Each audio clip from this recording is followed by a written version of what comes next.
Hey everybody, welcome to the Only Essential podcast. This is episode 2, again 002. I'm so excited to speak to my guest that I have today. He is an amazing person. He's been in my life for a long time, even probably before I even arrived on this earth.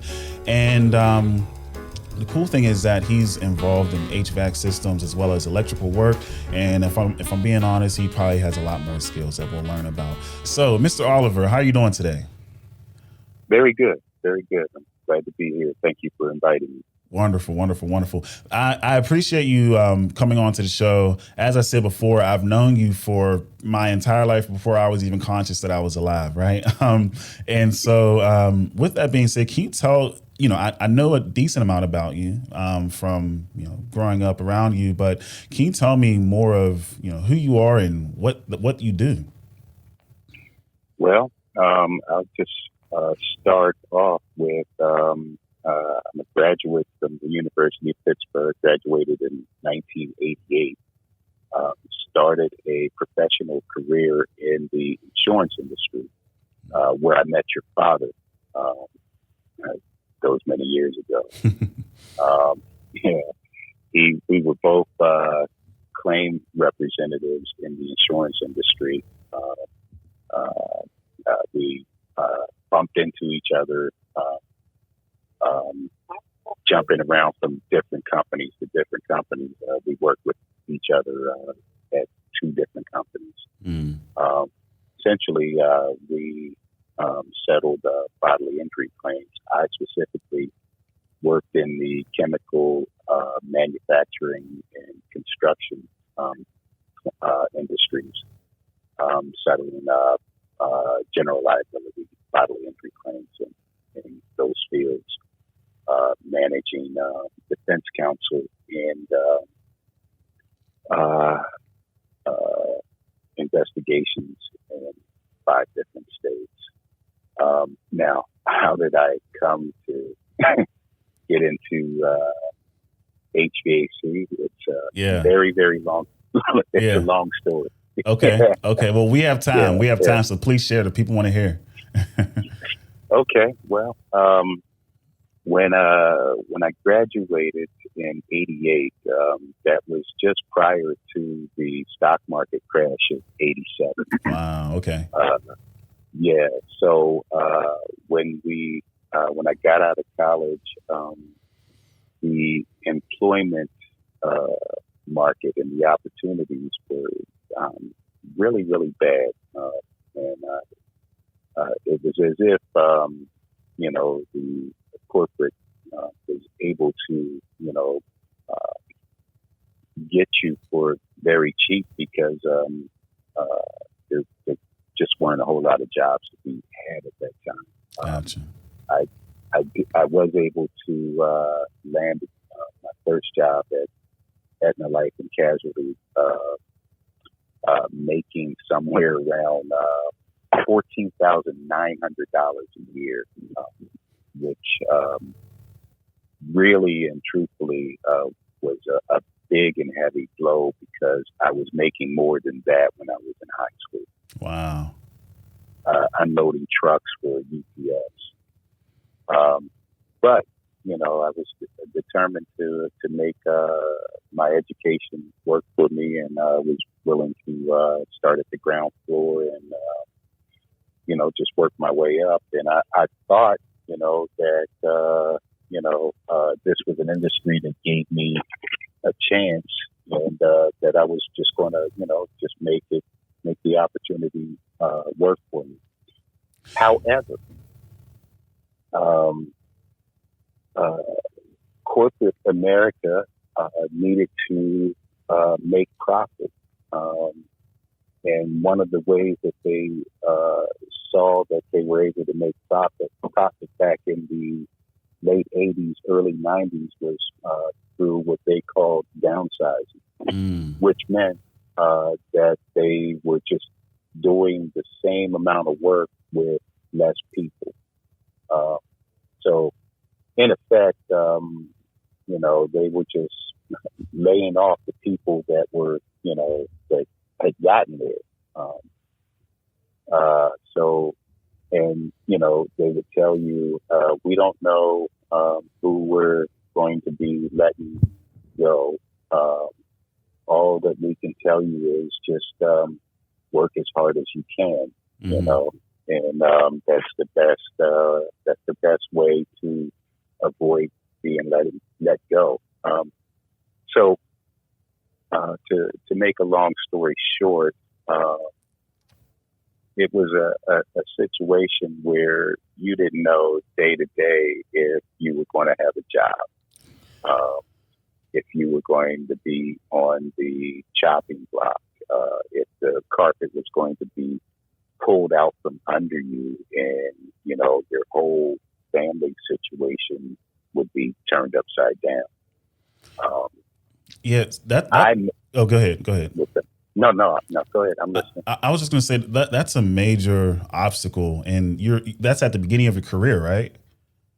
At the very beginning of my career, yes. Goodness gracious, that is such a huge obstacle for someone at the beginning of the career. And how old were you? Do you remember exactly how old you were at that point? I was about 23. Okay. 23 years old. And you said you had a family at that time too, or you were just about to have a family? Well, I got married. At 25. Okay. In fact, we'll be celebrating 30 years on Tuesday. Oh, that's wonderful! Congratulations. Yeah. Thank you. 30 years, 4 beautiful children. God is truly blessed. Yeah, that's wonderful. So with that, you start your career with those obstacles. How did you persevere and get your foot in? And what were those steps thereafter to move forward? Well, again, I was just a very hard worker. Mm-hmm. That enabled me to get promoted. But even at that, when you start so low, mm-hmm. At the bottom, the promotions are just not adequate. They're not pushing you forward fast enough.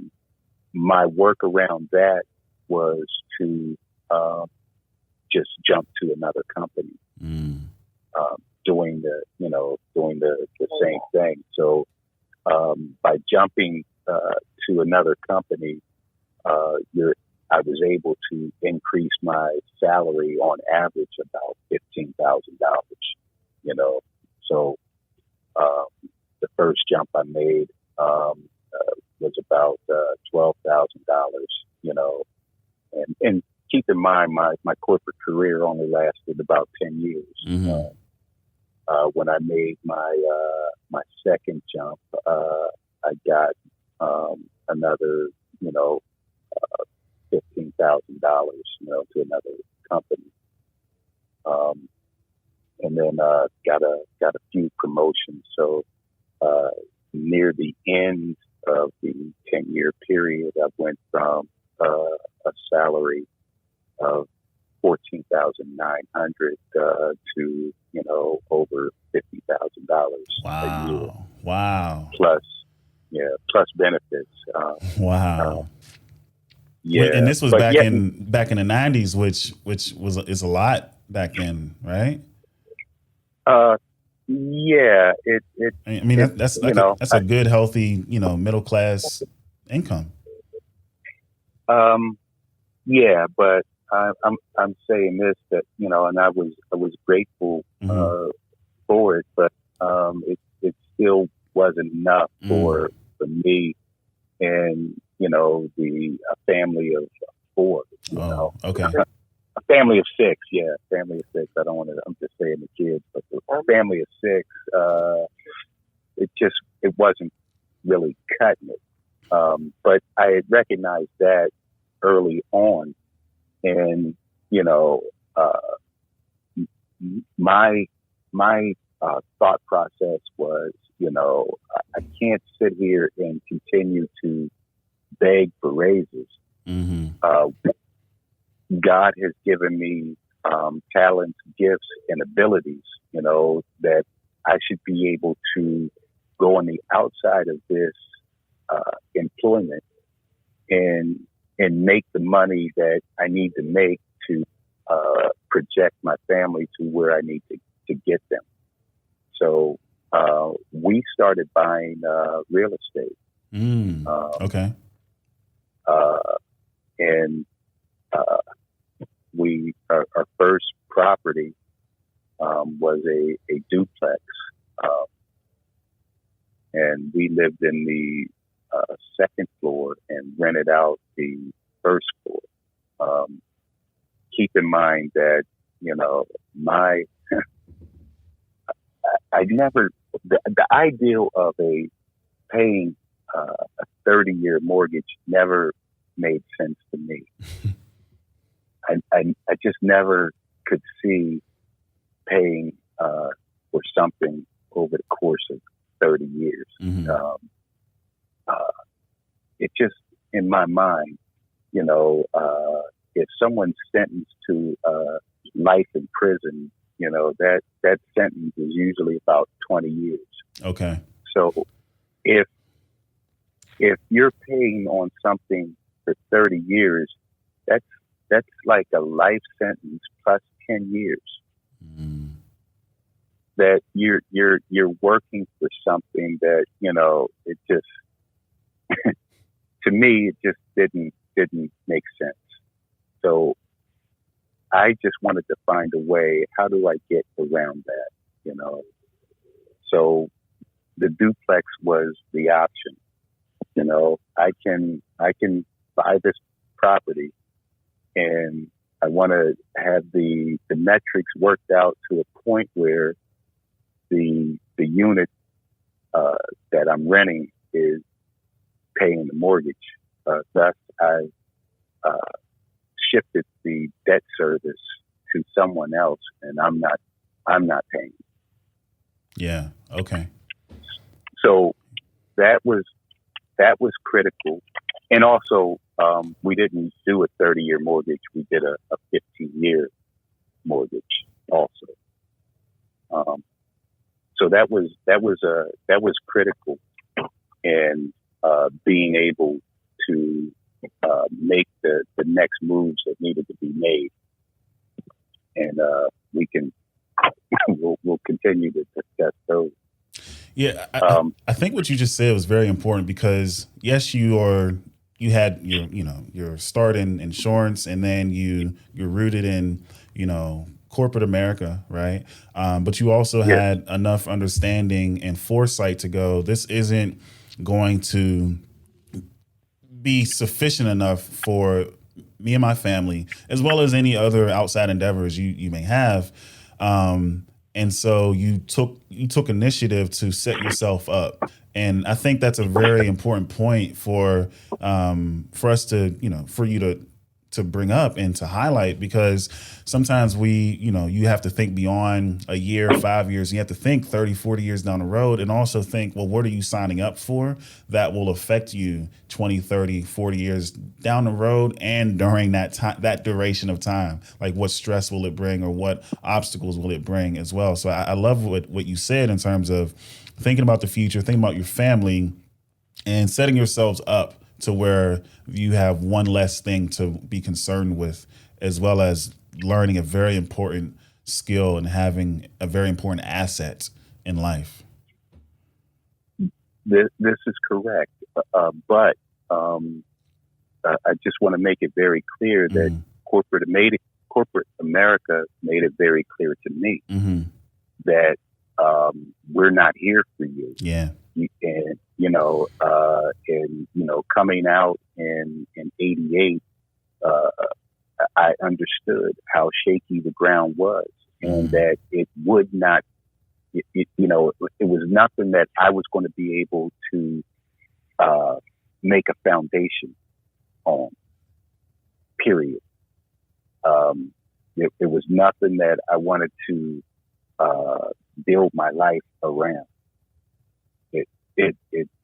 They just let me know right from the gate that, hey, you don't know one day to the next. Yeah. If you're going to be here. So the the thing where, my parents, were able to get a job and they could work that same job into retirement and get a pension. I knew right from the gate that's not happening to me. Yeah. So as you eventually transition out of corporate America, right? Yeah. Well, I had to. The downsizing thing kept going forward. So the transition came as a result of me not making the last round of the cut. Wow. Okay. I was let go. Mm.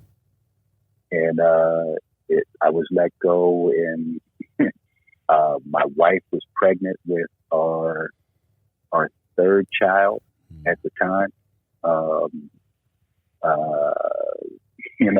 It was just that it's never a good time to get let go, but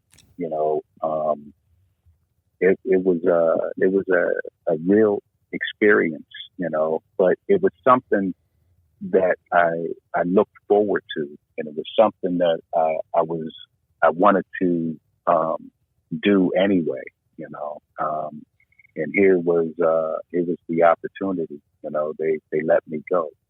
I had always wanted to go to trade school, but I never had the time or the money because I was working a full-time job. Mm-hmm. So the very day that corporate let me go, I walked down to Liberty Avenue from the office. I ate lunch at a Chinese restaurant that I had frequented. And as I'm walking down Liberty Avenue, I happened to look up the hill and I saw Conley Trade School.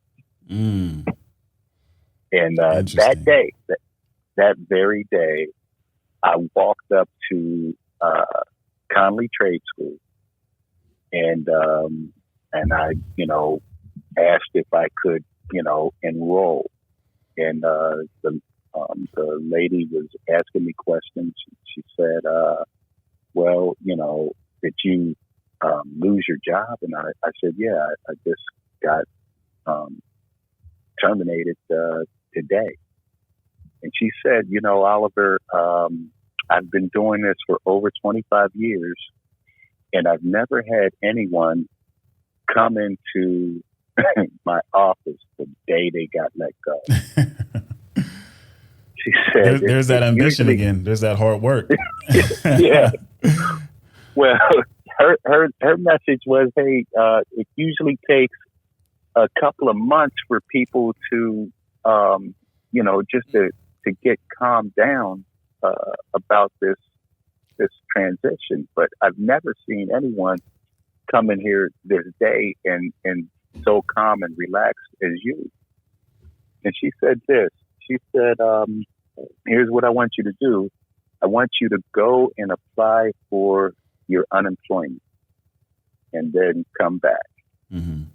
So the very next day I went, I applied for my unemployment, came right back. And she said, listen, we have an opportunity just for guys like you.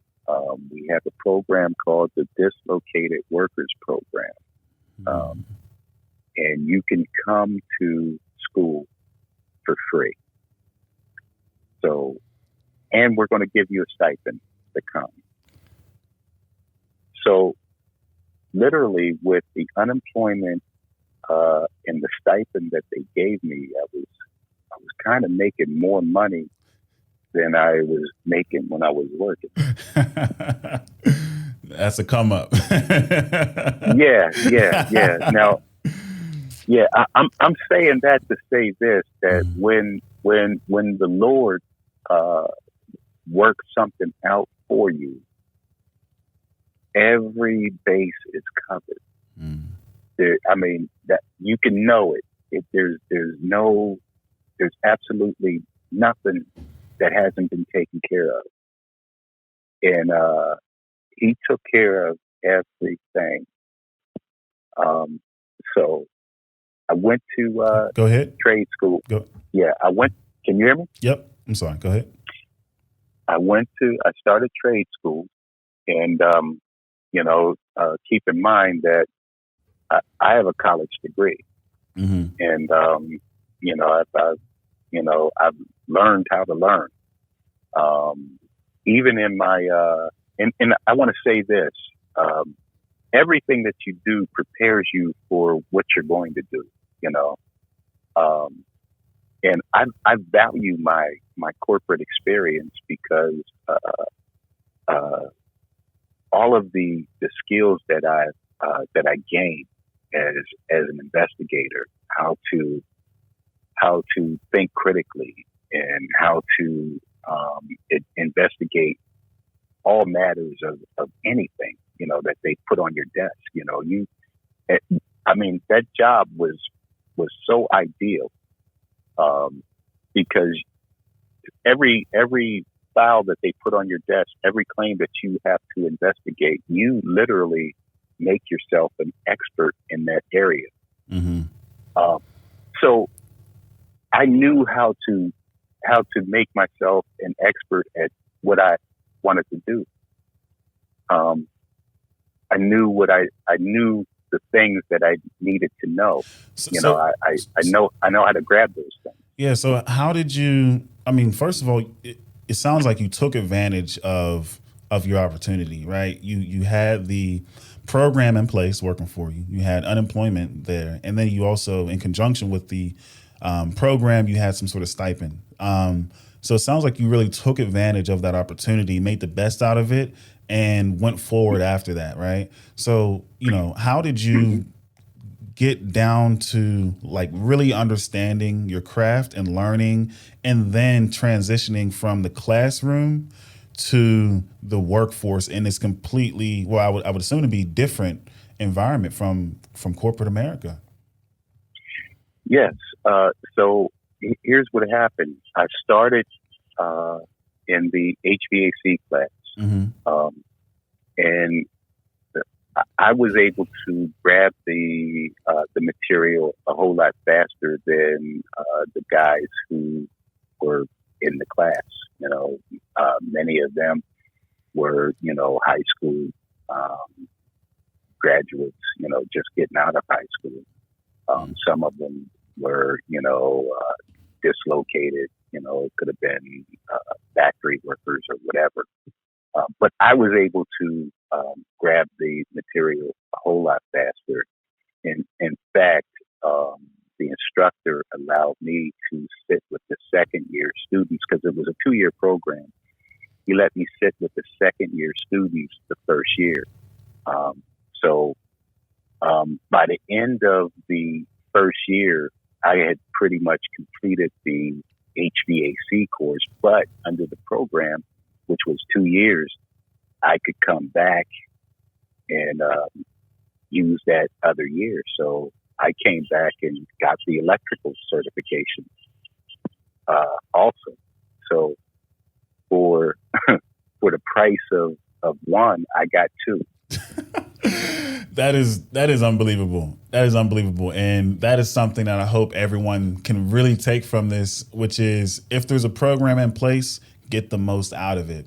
When you have access to the libraries and the professors and the tools, whether it's doing what you did and doubling up, getting 2 for 1, or taking as many, office hours as you can, or as many internships, apprenticeships as you can, definitely do it. So I love hearing that. That's amazing. That's amazing. So Yeah. so from Yeah. there, how did you transition into the workforce and start to, build clientele, build relationships, and get jobs and opportunities?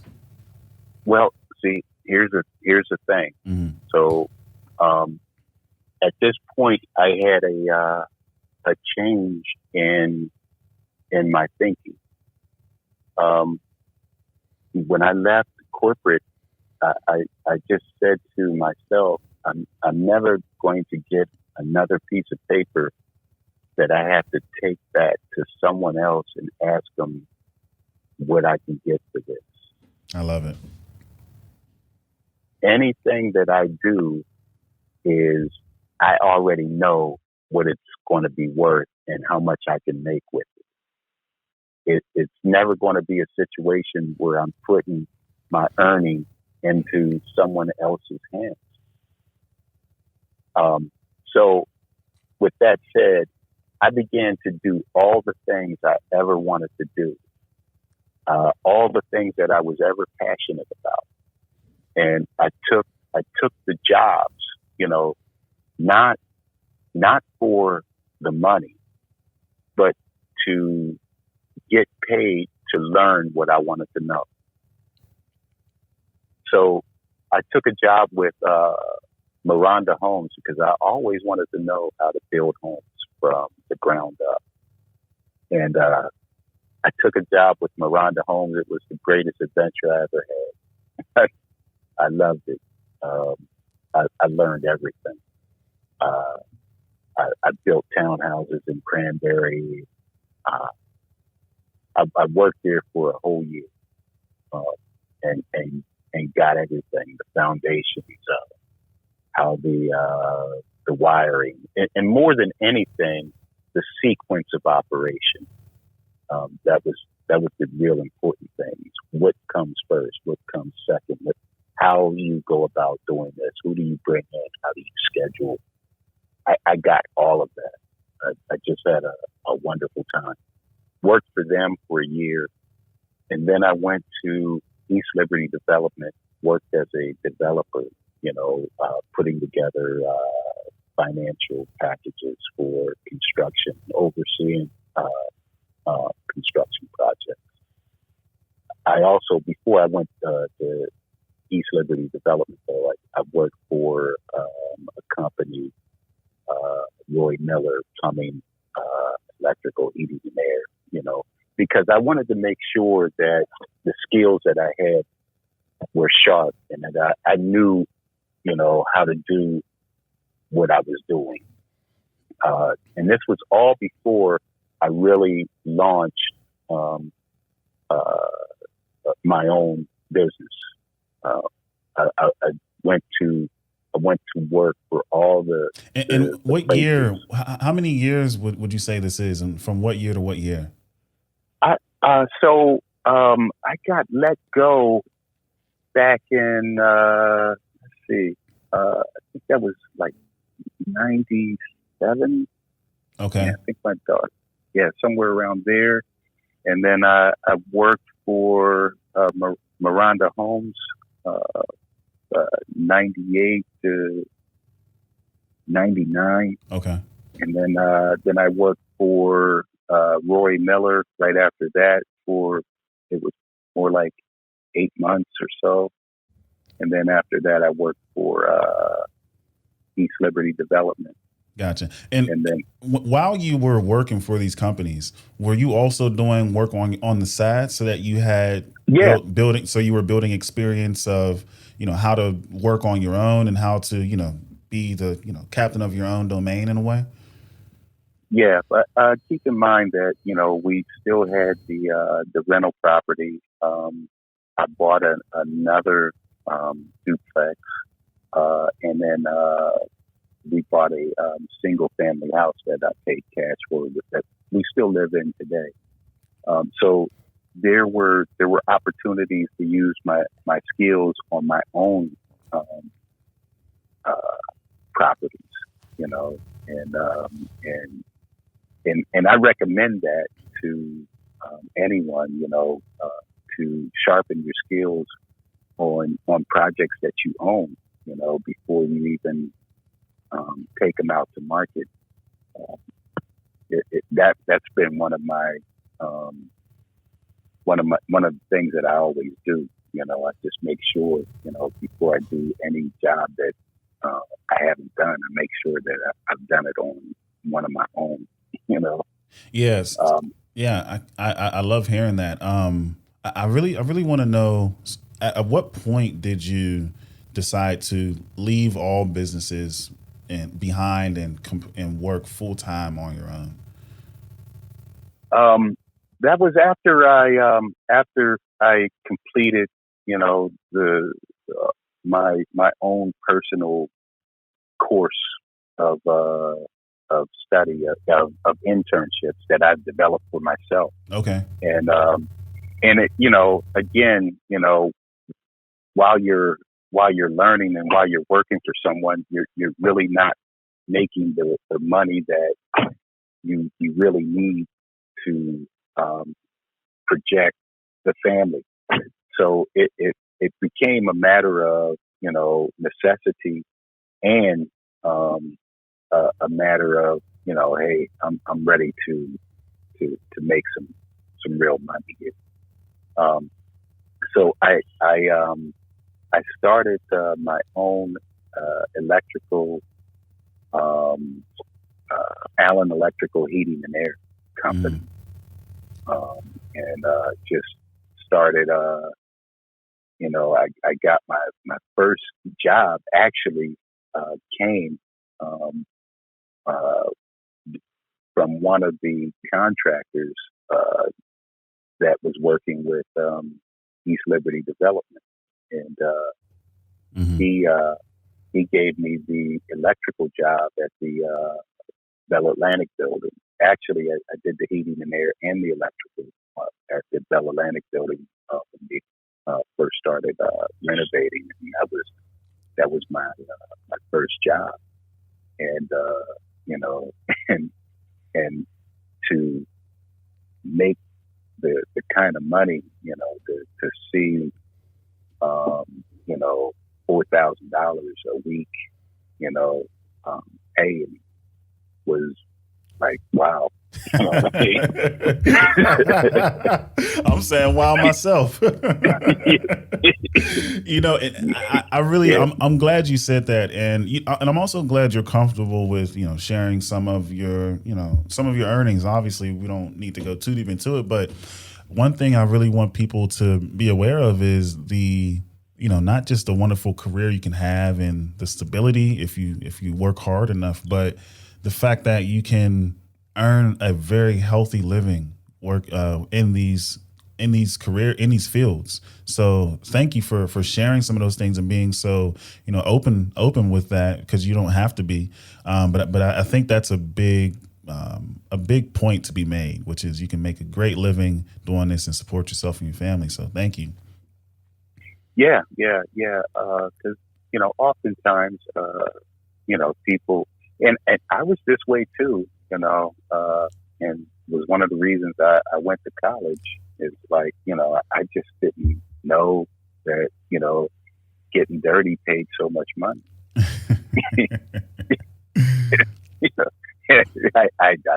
didn't know, and some of my friends, they look at you really, really funny.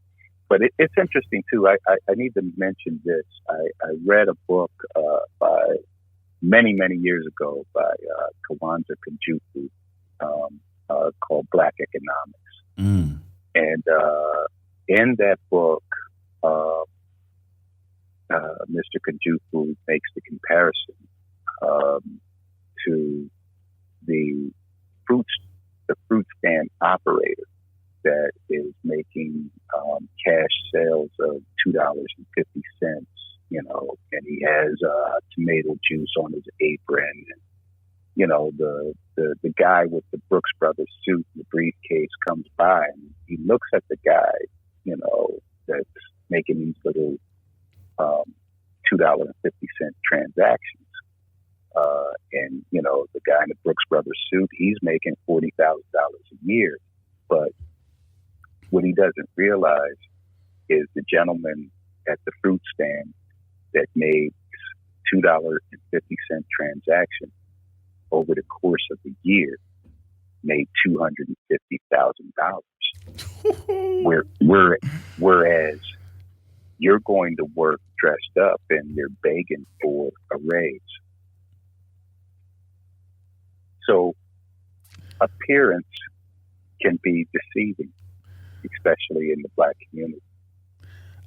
I'm so glad you said that, because it's all about having your own. I think that story, I love that story. And I think that story really points to, in conjunction with what the meaning is that you put out there, is you're having your own self-worth and your own value system. and understanding the, what you're working for and how much a dollar really costs. How much does how much does it cost to earn a dollar, and how much does it cost you? What are you putting yourself through to get that dollar? So yeah, I'm glad you shared that story, and I'm gonna put that book on my book list. To I have a long book list right now, and I'm gonna add that to it. I'm currently reading Powernomics by Dr. Claude Anderson. I don't know if you're familiar with him, but he talks a lot about. Okay, he talks a lot about group economics and things I'm sure along the lines of what your book spoke on as well. So any other resource that helps me understand these concepts more, I'm glad to read, and I'm sure the audience would be glad to learn about and read more as well. So I'm glad you mentioned that. So can you talk to me about, right now we're obviously in very different times, surreal times, as you can say, and a lot of people, unfortunately, are out of work, and some people are fortunate enough to have unemployment, and some people, unfortunately, don't have any type of governmental help or benefit right now. So can you tell me, how stable has work been for you throughout the course of, the past 6-7 months, as things have been, quote unquote, as we've been in a lockdown?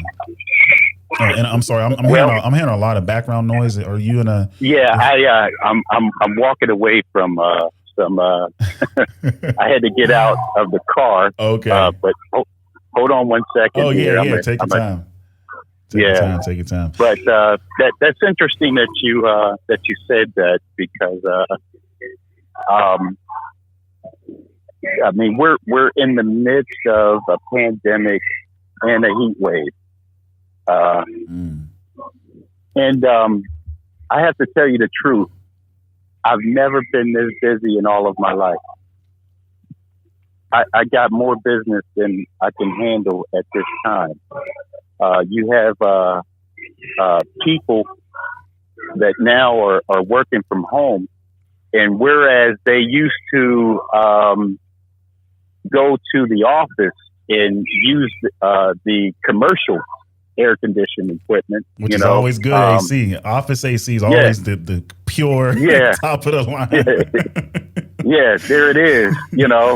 But now they have to use their residential systems more in a commercial manner, and it breaks the system down faster. So now, I'm going into houses, having to fix systems that probably would have lasted longer, but now you're using it harder. And, the work has just been tremendous. You're flushing toilets more. You're using the electrical equipment more. It's just been unbelievable in terms of how much business I'm getting now. Mr. Oliver, that insight really has my brain going, because I didn't even think, I know in a general sense people need, essential services, and probably a bit more than usual because they're at home more. But I didn't even think about how people need better HVAC systems. People may need more electrical work because they're using more electricity now. So now they may have to rethink their whole system. Are we going to have solar panels at our house now, or something like that? Everything needs to be thought over, and perhaps even revamped to be more efficient and suitable for the increase of usage. So I'm glad you made that point. That's a very important thought to consider. So with that being said, it sounds like this is a great time for people to get more involved in this line of work, because there are more opportunities. I just don't think there ever was a time not to be involved.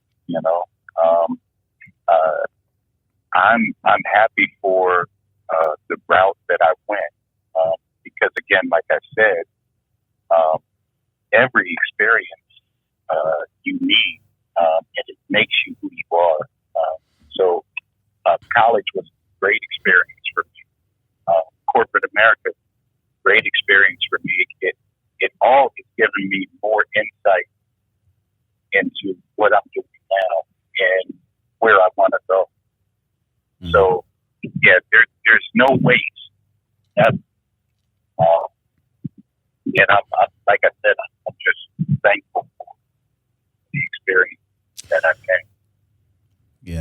Yeah, that's great to hear. So for anyone who's interested in getting involved in your line of work, whether it's HVAC or electrical, what are, if they're completely green, they have no idea even the first step, what would be the first step and then following steps for people to get involved in, like I said, in your line of work? Okay, well, now, depending on which trade you want to go into, first, let me preface this also. Mm-hmm. I was always very good with my hands, and I like what I'm doing. So, the saying is, if you love what you do, you'll never work a day in your life. And for me, it's so true. Hours can go by, and I just don't even know what time it is. You know what I mean? It's just that I just like what I do. So there has to be, it has to be more than, I'm out here having fun. You still have to have a passion about whatever it is that you're doing. Mm-hmm. So with that said, do you have a passion for things, or is it just going to be drudgery for you? Well, if we can expand upon that, right? People having passion for what they do. Sometimes what I notice is that with certain fields, there are particular career personality traits that are consistent throughout people who are in it, right?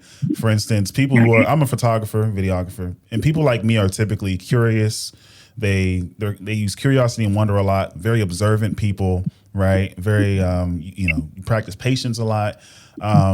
So I noticed that with people in specific fields, there's a personality trait. So what personality traits do you think fit well? Not saying you have to have these, but what do you notice in terms of personality traits that fit well within your field? Well, a mechanical aptitude,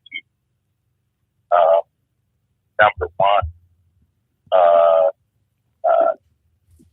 Manual dexterity.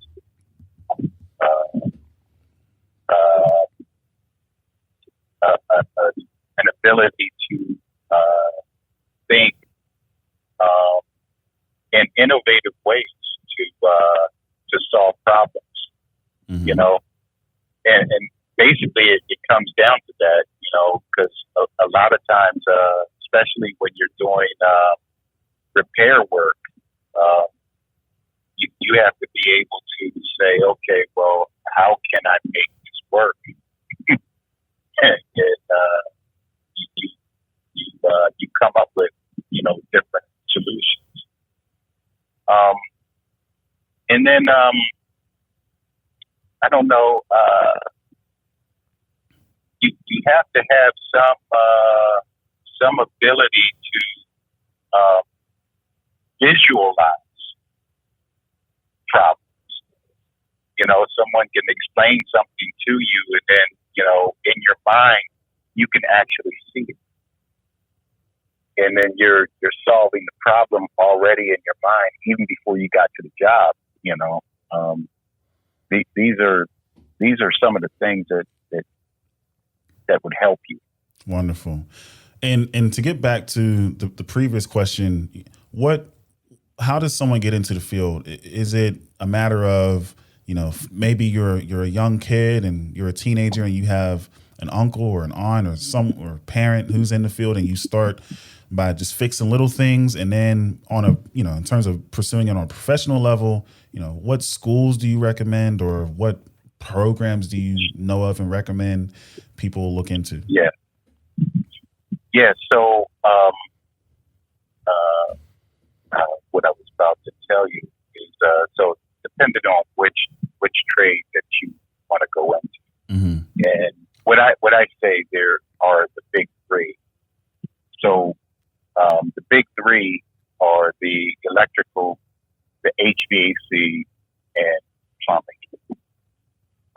What was the last one you said? You kind of cut out a little bit. Plumbing. Plumbing. Perfect. Plumbing. Yes. So those are the big three. To be proficient in two of those trades, that's what we call among the professionals as being what we call a super tradesman. If you got two, but one is good enough. But as the Bible says, two are better than one. If you're going into plumbing, especially in Allegheny County, it's a very, very good trade to be involved in. You have to work under a master plumber for 5 years, and you have to go to school for 4 years. So if you're, coming out of high school and you can get a job with one of these plumbing outfits, and then you attend the night school, to work off your apprenticeship, you get your first year, your second year, you become a journeyman plumber. You'll be making very good money right from the gate. But again, you wanna get your master plumber's license, and that's going to take almost a 4 to 5 year commitment with a plumbing company working under a master plumber. And is it expensive to go through this schooling process and apprenticeship? Because sometimes, when you go into college or and you're getting a master's or doctorate, you have the school fees, but then if there's some sort of apprenticeship program, sometimes you have to pay to just be. Well, you're going to. Yeah, you're going to be paying for it, but it's especially with the plumbing, it's really not that expensive. Do you have an idea of like the range of what it may cost? I don't want to misquote, okay. But I'm going to say, it's probably somewhere around, $1,000 under that, somewhere under that, It's per year, Yeah. But, again, you're working under a master plumber, Yes. So you have to put that time. Now, as far as the HVAC and the electrical, they want you to go to an accredited school. Now, when I went, Conley was open, and if you were a resident in the city, you could go to Conley for $500. That opportunity has been shut down. I don't know why, but it's been shut down, and now you have these technical schools that are charging people $30,000 to get the certification. To me, it's kind of ridiculous. Yeah, that's definitely way more expensive. But in comparison to college, it's still a lot less than college for sure. And that's no knock to college or university. But if your personality and skill sets are more suited towards a trade, then this is something to keep in mind, and a good reason as to why you may want to go, and just to be aware of what comes with it, right? So I'm glad you were able to share that with us. Thank you. If someone goes through that and they're thinking about going through it and graduating and moving into this career, what are some of the expenses that they may have after school in terms of having to have certain equipment with them if they choose to go their own route, work independently as an entrepreneur? Is there a lot of opportunity costs there where you have to have all these machines or all these tools here, or do you only need a few simple tools to get jobs done? Well, I'm going to tell you, you've watched me come into your house, and fix your equipment. I can walk into your house with a meter, a screwdriver, my special screwdriver, that 10 and 1, a pair of wire strippers, and I could fix your equipment with that. Wow. Yeah, literally, me and another one of my friends who is a very good technician, we would play a game to see how few tools we could walk into a service call and fix the equipment with. Yeah. So no. That's amazing. That's amazing. Yeah. It doesn't take a lot to get started once you have the knowledge. Mm-hmm. And then what you do is as you're doing the job and the equipment that you need, you just start building it up. You know what? I'm gonna need that piece of equipment. And sometimes you can just build that into the job that you're doing.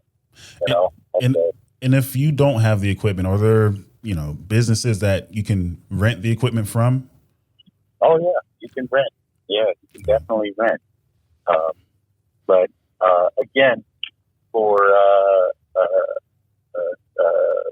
a repair, a technician, it doesn't take a whole lot. Wonderful. To get started. Yeah.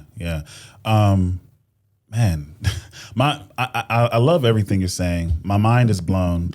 Obviously, when you see people coming into your home or just from growing up, you see things getting fixed. You have an idea of what's going on, but you don't know. So everything still has that. It's like watching a magician. You know how it gets done, but you don't know. You know the end result, but you don't know how it gets done. So I'm learning so much of what you do, and obviously it's not everything, but I think it's a great start. And what you're sharing, I believe, will be so valuable to people. If I'm a parent who has a child and they don't necessarily know what their child doesn't necessarily know what they want to do, whether it's they're just graduating high school and they don't know, or they went to college and they don't really see a lot of opportunities in their field, or they have some other situation. What would you say to a parent in terms of information they can relay on to their child as encouragement and just good, sound information so that their kid may look into, HVAC systems, electrical work, or plumbing, or anything else? Well, one of my instructors, when I was going to trade school, he said this, and it was I found it to be very true. He said, you know what? If you were one of those kids that took your toys apart, and they were in 100 pieces, and then you put them back together, this is the kind of stuff that you're built for. Yeah. You can tell, you're able to tell the kids that have that aptitude, they take things apart. They're good at putting things together, and if that's what they do, and they like doing that, you can steer them into that direction. They're gonna make plenty of money. But again, with me, there were more facets that I was able to capitalize on in terms of the real estate and the trades that I got into, and the short corporate career that I had. I was able to take advantage of all of those things. So yeah, I'm incidentally, I in between these things, I had a trucking company too. I still have a trucking company. Wow. Okay. bought a new semi that we're about to put on the road. Well, Mr. Oliver, I think I'm gonna have to have you back on the show because you have all these other endeavors, and I brought you on to talk about, just HVAC and electrical in a general sense to give people an idea as to what you do and how they can get involved. But you're an entrepreneur at heart, and I would love to have you back on to talk about your real estate endeavors as well as your trucking company and anything else you may be involved in, because I love hearing that, and it's good to share these stories. And if you want to, you're more than welcome to come back on the show and share even more of what you have to say, because it's inspiring to people, I think, to know that, hey, whatever you do during your 9 to 5 or whatever it is not necessarily what you do outside of that, right? And you can be as expansive as you want to, or you can have a very narrow focus. And you talking about having a trucking company, more people need to know about that because transportation is huge. Yeah, it has been. I started off with tri-axle dump trucks. I forgot. There's some things I forgot to tell you that I did along the way. No, that's okay. That's okay. Like I said, if you're open to coming back on, we'll touch upon that because this is amazing. This is amazing. Yeah. I'm open.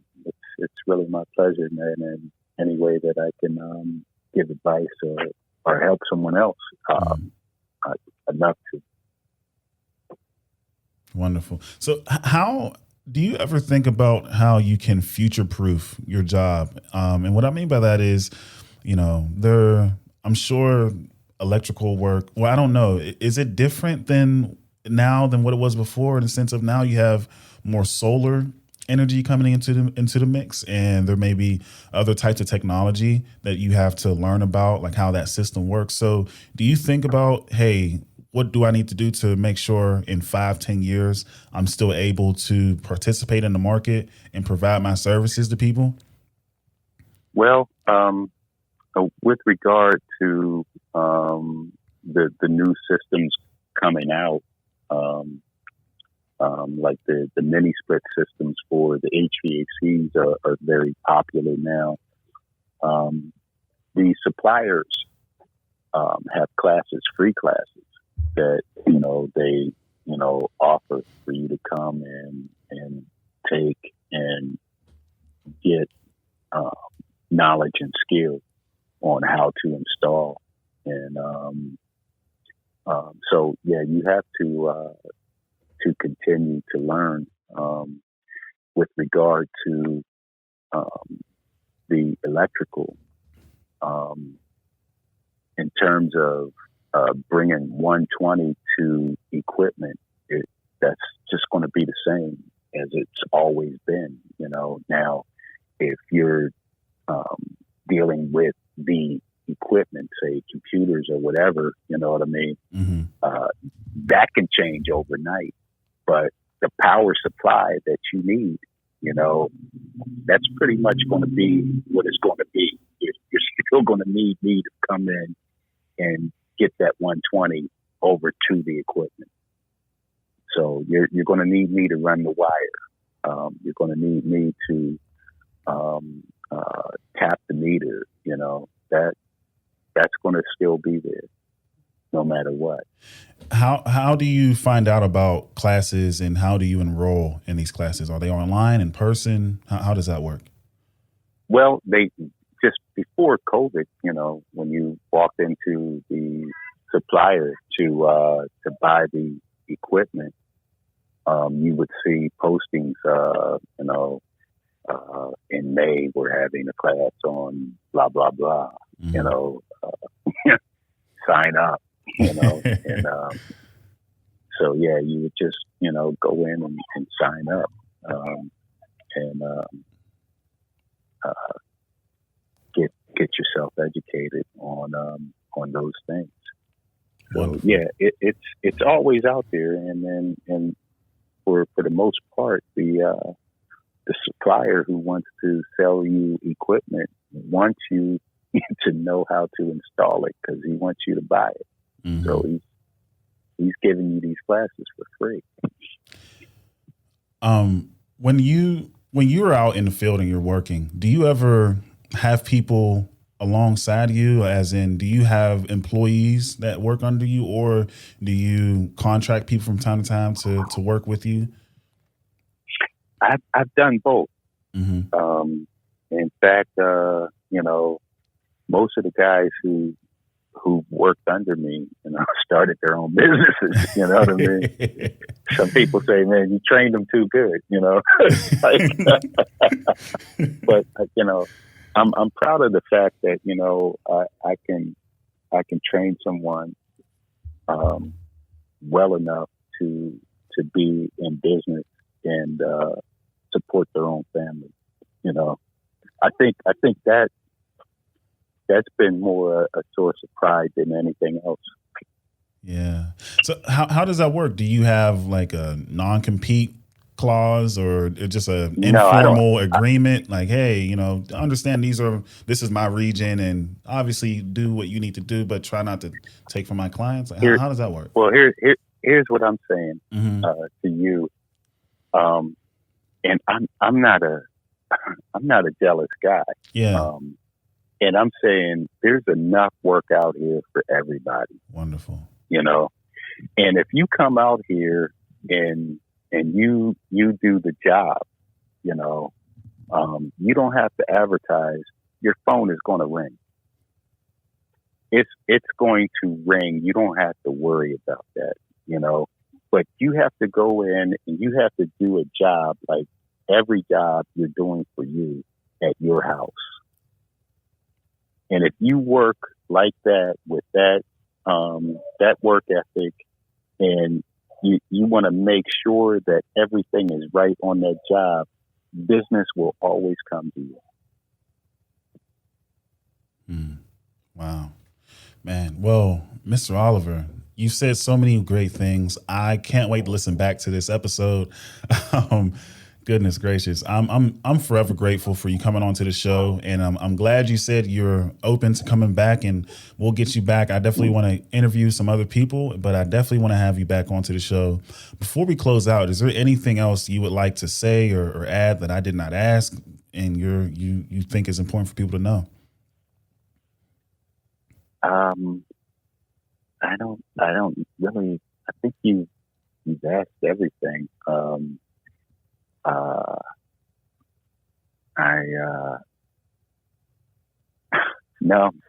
I want to say this though. I will say this. Yeah, please do.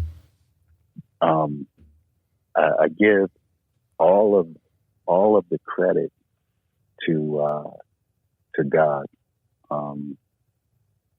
He's opened doors, and he's closed quite a few of them too. And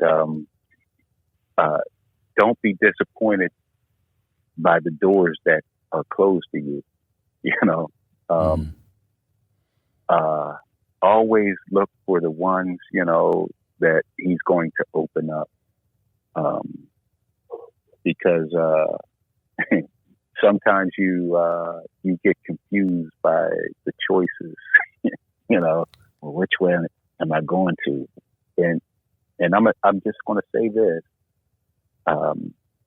It's really nice when God has closed all the doors and just left that one that you're supposed to walk through open, and you just keep walking through them.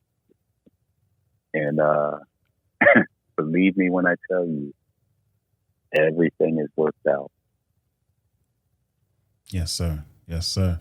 I believe in that wholeheartedly. I agree. And I thank you for sharing that. Again, thank you for being on the show. Everyone, I hope you all enjoyed the show. Again, this is the Only Essential podcast. Mr. Oliver, if people want to contact you, how can they do that? Is there an email address they can send to you if they need your services, or just want to say, hey, I heard you on the show, I love what you had to say? How can they contact you? The email address is oliverallen82@gmail.com. Okay, perfect. And is there any other way, or is that just the best way to do so?